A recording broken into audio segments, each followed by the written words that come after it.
Good morning, my brothers and sisters. Welcome to episode number 96 in the book of Genesis. Today we're going to look at looking back the right way. And so we're going to ask the questions, how should we consider the looking at the destruction of others? Now we're going to use Lot's wife as a bad example today and Abraham as a good example. She looks back badly and is punished for it. Abraham looks back in the right way.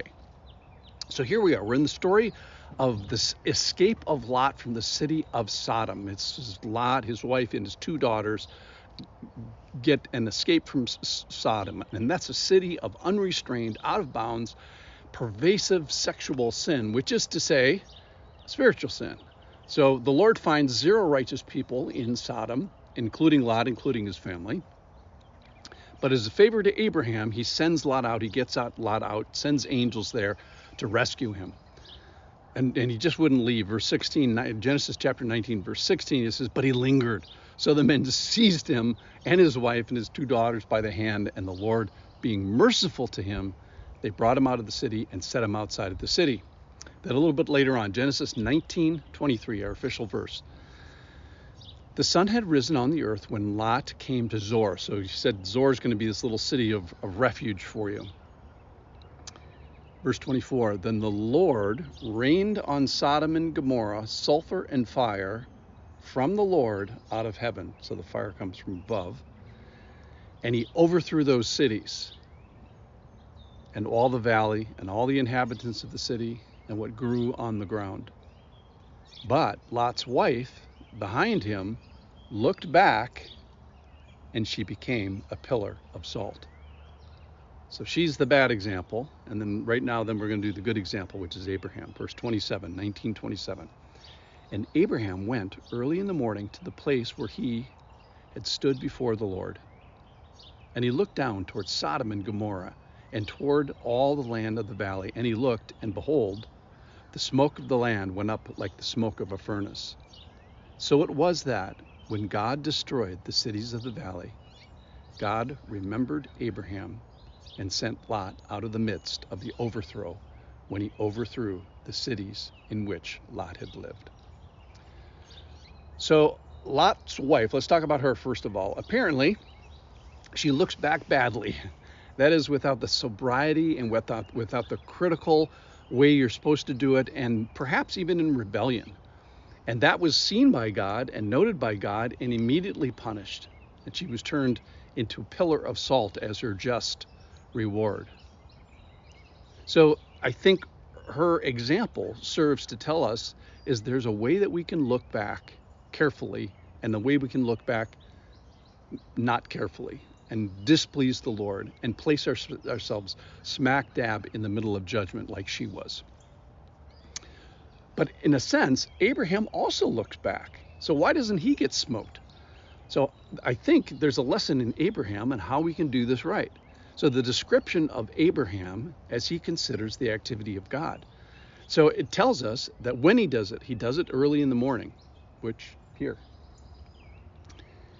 He does it in a particular place where he stands before the Lord. I have a favorite green chair, and you may have a place that is a special place where you stand before the Lord. Maybe it's a place where you sit before the Lord.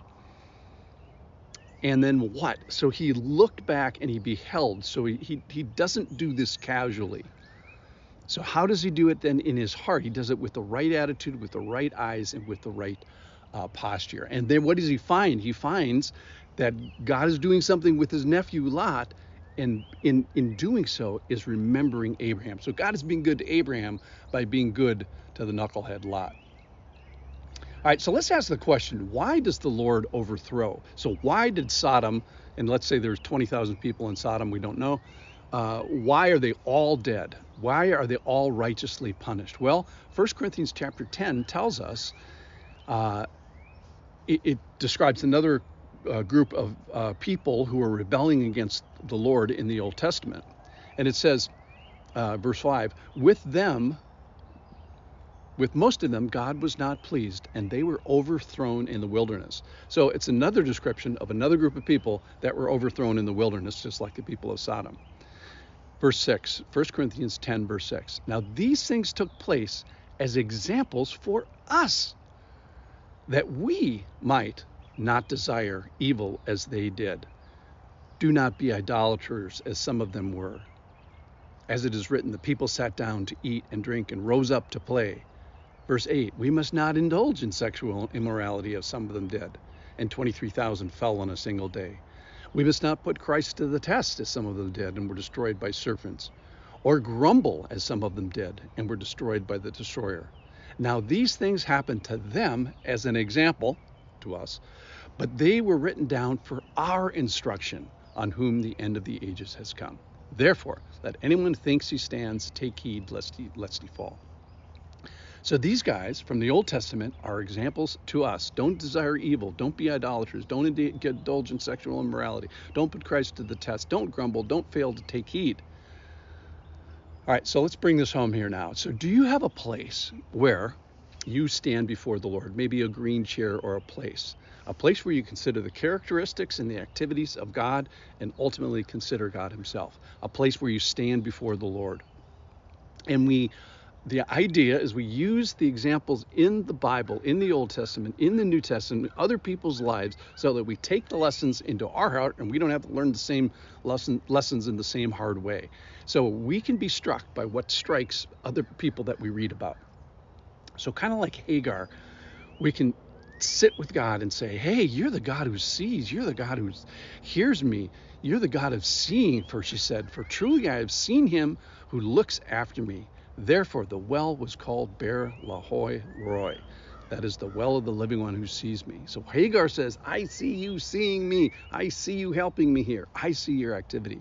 So how can we do this right? Like Abraham, go in the early morning, go to a special place, stand before the Lord, look and be held, look with the right eyes, look with the right attitude, and then see the Lord helping you. So let's not be like Lot's wife. Let's be like Abraham, and let's go stand before the Lord. Thanks for listening.